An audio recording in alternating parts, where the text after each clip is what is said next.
नमस्कार दोस्तों, आज की इस वीडियो में मैं बात करने वाला हूं जीएसटी रजिस्ट्रेशन सेक्शन 22 के बारे में, जिसमें बताया गया है कि आपको जीएसटी में रजिस्ट्रेशन कब लेना है, आपको कितना थ्रेशोल्ड लिमिट मिलता है, आप जीएसटी रजिस्ट्रेशन के लिए कब लायबल हो जाएंगे, किसके लिए कितनी लिमिट होगी, कब 10 लाख वाला लिमिट होगा, कब 20 लाख वाला लिमिट होगा और कब 40 लाख की लिमिट होगी। ये सब कुछ हम डिस्कस करने वाले हैं बिल्कुल सिंपल तरीके से।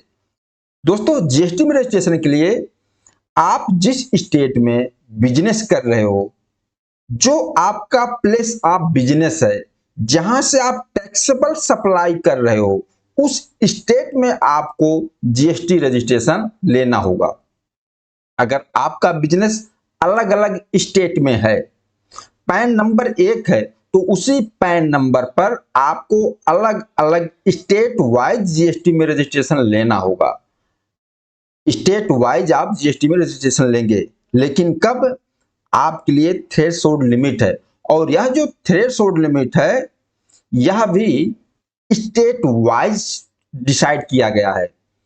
और आपको कब लेना होगा अंडर सेक्शन 22 में रजिस्ट्रेशन, अगर आप किसी भी फाइनेंशियल ईयर में आपका जो एग्रीगेट टर्नओवर है थ्रेशोल्ड लिमिट के पार हो जाता है। अब उस थ्रेशोल्ड लिमिट को हम समझने वाले हैं, किस स्टेट के लिए, किस काम के लिए कितनी थ्रेशोल्ड लिमिट दी गई है।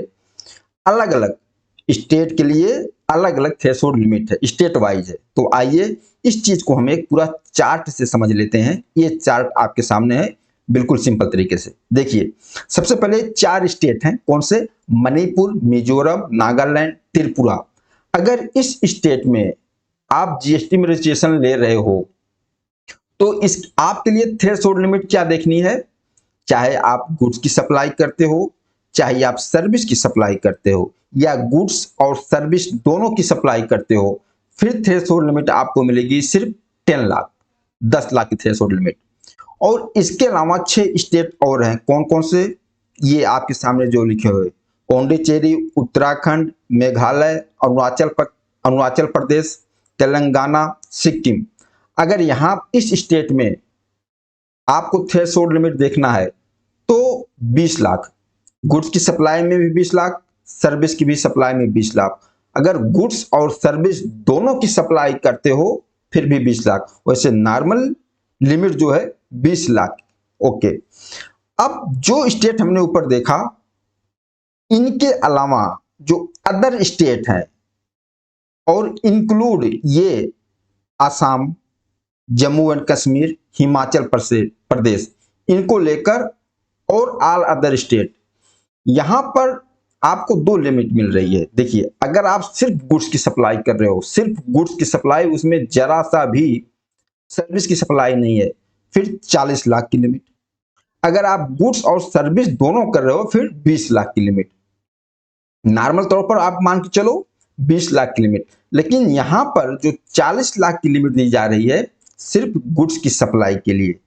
और ये भी समझना दोस्तों, एक पॉइंट और, यहां कौन से गुड्स के लिए 40 लाख की लिमिट नहीं मिलेगी। ऐसे कौन से गुड्स हैं? सिर्फ गुड्स की सप्लाई तो है और आपका जो स्टेट है इसके अंदर कवर हो रहा है 40 लाख वाले में, लेकिन आपको फिर भी 40 लाख की लिमिट नहीं मिलेगी।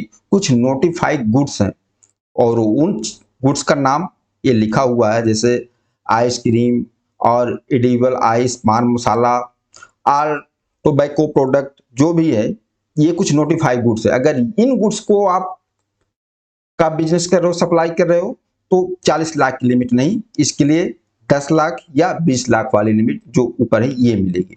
ओके, और इसमें कुछ मेन पॉइंट और है। आप सिर्फ गुड्स की सप्लाई करते हो, जो हमने 40 लाख वाली लिमिट देखी कि सिर्फ गुड्स की सप्लाई, आप सिर्फ गुड्स की सप्लाई कर रहे हो 40 लाख लिमिट के लिए, लेकिन बताया गया कि आप जरा सा भी सर्विस की सप्लाई नहीं करोगे, सर्विस की सप्लाई हो जाएगी तो आपको 40 लाख वाली लिमिट नहीं मिलेगी।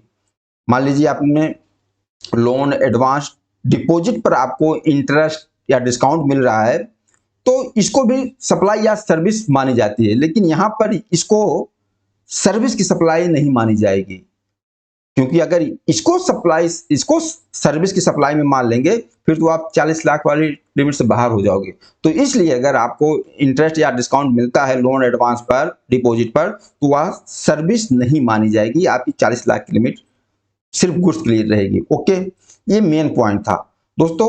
अब एक एग्जांपल इस चीज को समझ लेते हैं। मान लीजिए आप एक स्टेट आपका मणिपुर स्टेट में आपका एक ब्रांच है, मणिपुर स्टेट में है, और गुजरात स्टेट में भी हो आप, महाराष्ट्र स्टेट में हो आप। लेकिन जो आपकी मणिपुर वाले स्टेट में जो बिजनेस है, यहां 10 लाख का टर्नओवर क्रॉस हो जाता है, 10 लाख का टर्नओवर पार हो जाता है। तो ये ध्यान रखना, मणिपुर के लिए कितनी टर्नओवर है? 10 लाख। अब 10 लाख का टर्नओवर मणिपुर में पार हुआ तो मणिपुर में आप जीएसटी रजिस्ट्रेशन लेने के लायबल हो गए, क्योंकि आपकी थ्रेशोल्ड लिमिट पार हो गई। अब आप जो गुजरात स्टेट में हो, महाराष्ट्र स्टेट में हो, अब यहां पर भी आपको जीएसटी में रजिस्ट्रेशन लेना पड़ेगा। ऐसा नहीं कि इस स्टेट के लिए तो 20 लाख 40 लाख देखना है, ऐसा नहीं है। अगर मणिपुर में आपका बिजनेस है और मणिपुर में आपका थ्रेशोल्ड लिमिट पार हो जाता है जो 10 लाख की है, तो आपको गुजरात वाले स्टेट में भी, महाराष्ट्र वाले स्टेट में भी यहां भी रजिस्ट्रेशन लेना पड़ेगा। फिर आपके लिए सभी स्टेट में टर्नओवर लिमिट जो थ्रेशोल्ड लिमिट है कितनी मानी जाएगी? वो 10 लाख मानी जाएगी। ओके, जैसे मान लीजिए आपका कोई बिजनेस है मेघालय में, अगर मेघालय में आपका 20 लाख क्रॉस हो जाता है और इसके अलावा अदर स्टेट में मान लीजिए महाराष्ट्र या गुजरात में आपका जो दूसरा प्लेस ऑफ बिजनेस है, तो उसके लिए सबके लिए 20 लाख ही मानी जाएगी। इस चीज को ध्यान रखना। ओके, बाकी दोस्तों जो इसमें टर्नओवर की बात की जा रही है, टर्नओवर, तो टर्नओवर में ध्यान रखना क्या क्या आएगा। टर्नओवर में आप जितनी भी सप्लाई होगी, taxable supply, total exempt supply, nil rated supply, non GST supply सारी मानी जाएगी। और आपके पैन बेस पर वो एग्रीगेट टर्नओवर लिया जाएगा, पूरे इंडिया पैन बेस पर। तो एग्रीगेट टर्नओवर में सप्लाई आपको सब कुछ इंक्लूड करना है, भले विदाउट जीएसटी वाला हो, नील रेटेड वाला, नॉन जीएसटी सप्लाई हो, एग्रीगेट टर्नओवर में उसको भी काउंट किया जाएगा।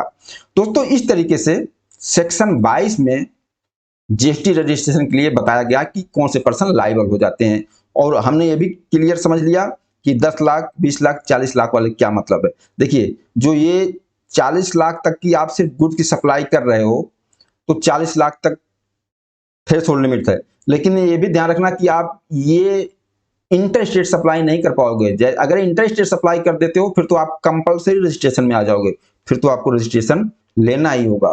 तो ये भी ध्यान रहे कि 40 लाख लिमिट के अंदर तभी रहोगे आप सिर्फ इंट्रा स्टेट सप्लाई करोगे, अपने स्टेट से माल बाहर नहीं बेचोगे।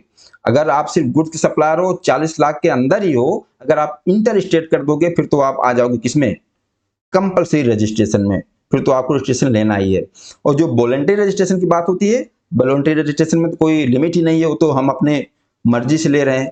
हमने अगर थ्रेशोल्ड लिमिट क्रॉस भी नहीं किया है, या हमने कंपलसरी रजिस्ट्रेशन के लिए भी लायबल नहीं है, फिर भी हम रजिस्ट्रेशन ले रहे हैं, फिर वो तो अलग ही मैटर है। दोस्तों मुझे उम्मीद है कि बिल्कुल सिंपल तरीके से ये सेक्शन 22 क्लियर हो गया होगा। बाकी आप लोग बताना यह वीडियो आप लोगों को कैसा लगा। नमस्कार, धन्यवाद।